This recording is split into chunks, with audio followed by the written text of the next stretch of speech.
Pedangdut Intan Ratna Juwita sering mengunggah foto dan video sedang berbusana seksi di akun media sosialnya. Hal itu dilakukan setelah Intan Ratna Juwita bercerai dari Mael Lee. Intan Ratna Juwita sengaja memamerkan lekuk tubuhnya ke banyak orang melalui media sosialnya itu. "Dulu aku juga berpakaian seksi sebelum menikah dengan Mael. Setelah menikah, aku ikuti keinginan Mael," kata Intan Ratna Juwita kepada wartakotalive.com. "Aku lebih nyaman berpakaian seksi," ujar janda berusia 31 tahun itu. Begitu sering pamer tubuh, Intan Ratna Juwita banyak menerima pesan aneh hingga jorok di akun media sosialnya.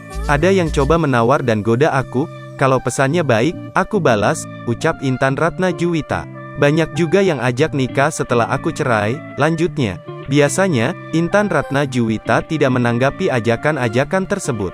Pengirim pesan hingga ajakan menikah Intan Ratna Juwita itu beragam profesi, mulai Habib, pengusaha hingga orang terkenal.